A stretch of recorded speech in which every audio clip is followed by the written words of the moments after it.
আজ ৩রা মার্চ ২০২৬। চন্দ্রে গ্রহণ সংযুক্ত হওয়ার কথা আছে এবং বঙ্গদেশেতে গ্রস্তদয় হবে, অর্থাৎ চন্দ্র উদিত হবে গ্রহণ সঙ্গে নিয়ে। সেটা আমাদের এখানে সূর্যাস্ত যখন হবে, চন্দ্র দেখা যাবে, তখনই চন্দ্র গ্রস্তদয় চন্দ্রকে আমরা দর্শন করব। এখন তার আগে থেকে যে মন্দির বন্ধ ইত্যাদি করা বা পূজা অর্চনা না করা 9 ঘন্টা আগে থেকে, 12 ঘন্টা আগে থেকে, এইগুলোকে এক কথায় উড়িয়ে দেওয়ার ব্যাপার নয়। ইউটিউব চ্যানেলে দেখছিলাম বড় বড় বাবারা ময়দানে নেমে পড়েছেন এইটাকে অসার বলে প্রমাণ করার জন্যে। কেন এরকম বলছেন? সমগ্র ভারতবর্ষের ভেতর এবং বঙ্গদেশ ছাড়া, এবং এই বঙ্গদেশেতেও বহু সম্প্রদায় আছে, যেমন শ্রীমৎ বৃন্দাবন বিহারী দাস বাবা, কাঠিয়া বাবা, নিম্বার্ক সম্প্রদায়ের মহন্ত পরম পূজ্যপাদ প্রণম্য, তিনি গতকাল দেখলাম বলছিলেন, সুন্দর বলছিলেন যে ওনাদের সমস্ত শাখা মন্দির 9 ঘন্টা আগের থেকে বন্ধ হয়ে যাবে, পুজো পাঠ হবে না। আবার গ্রহণের শেষে স্নান ইত্যাদি করার পর, শুচি হয়ে সূতকের অবসানের পর তারা আবার দেবকার্য করবে। অতএব এই ব্যাপারটা যখন এত লোক এত প্রদেশে, এবং শুধু তাই নয়, পরাশর স্মৃতি, যেটা পরাশর সংহিতা, শ্রীমদ্ ভাগবত মহাপুরাণ এবং মনু সংহিতাতেও এর উল্লেখ আছে। রঘুনন্দন আচার্যপাদ তিনি গ্রহণকে সংক্রমণ বলেছেন। গ্রহণে সংক্রমণে চৈব ন স্নায়াজ্যস্তু মানব সপ্ত জন্ম শশৌ কুষ্ঠ দুঃখ ভাগী চ সর্বদা। এই গ্রহণ স্পর্শ করলে স্নান, গ্রহণ মধ্যে স্নান, গ্রহণ অবসানে স্নান। স্নান কেন করা হয়, করতে হয় কেন বলুন তো? নিশ্চয়ই গ্রহণটা সূতক বা অশৌচের সমান ব্যাপার।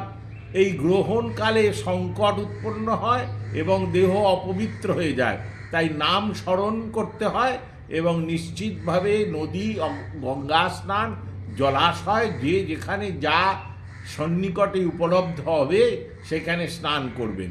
সেই দিক থেকে বিচার করলে ভারতবর্ষে বৃন্দাবন, উত্তরপ্রদেশ, কাশী প্রভৃতি অঞ্চল, দাক্ষিণাত্যে যে প্রথা প্রচলন আছে, আমরা পূজার্চনা চ্যানেল তাকেও সম্মান জানাই, সেইটাকেও যুক্তিগ্রাহ্য মনে করি, তাকেও আমরা যথেষ্ট প্রণাম করি এবং সম্মান জানাই। আবার আমাদের বঙ্গদেশেতে দীর্ঘদিন ধরে চক্ষুষা দর্শনম গ্রহ্যা গণনামাত্রেণ নতু, এইরকম একটা স্মার্ত শ্রীমৎ নিত্যানন্দ মুখোপাধ্যায় পণ্ডিত মশাই, তিনি এইরকম একটা মত প্রতিষ্ঠা করেছিলেন। এ কথাও যথেষ্ট সমর্থনযোগ্য, তাকেও আমরা মান্যতা দিলাম বলেই তো আমরা সবাই সকালে দোলযাত্রা, দেবদোল ইত্যাদির পূজার্চনা করলাম এবং মন্দির আমাদের সব খোলা রইল। এই মন্দির বিকেলবেলায় আর নতুন করে খোলা হলো না, কারণ গ্রহণ স্পর্শ হবে বলে। তাই জন্য এক কথায় উড়িয়ে দেবেন না বিষয়টাকে। পূজার্চনা চ্যানেল অন্তত এর গূঢ় আলোচনা, তাই জন্যই তো বারবার বলছি যে পণ্ডিত সম্মেলন, ধর্ম সম্মেলন, সাধু সম্মেলন গুচ্ছে গুচ্ছে হচ্ছে।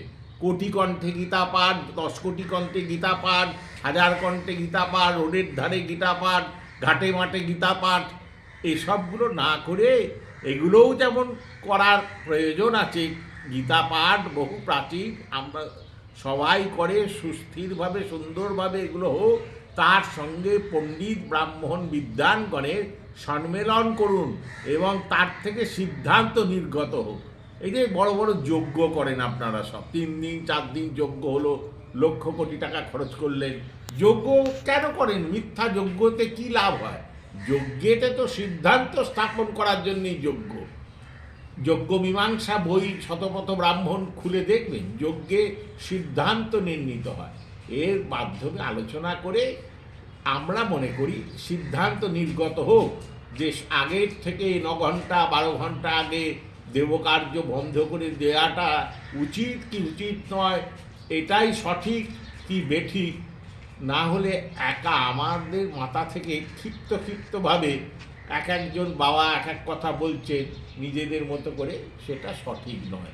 আমি মনে করি পূজা বন্ধ করে দেওয়া 9 ঘন্টা আগের থেকে এটাও সমর্থনযোগ্য, আবার না করাটাও আমাদের বঙ্গদেশে প্রচলন আছে, তাই জন্য আমরা এটাকে মান্যতা দিয়ে এসেছি, অনুসরণ করি।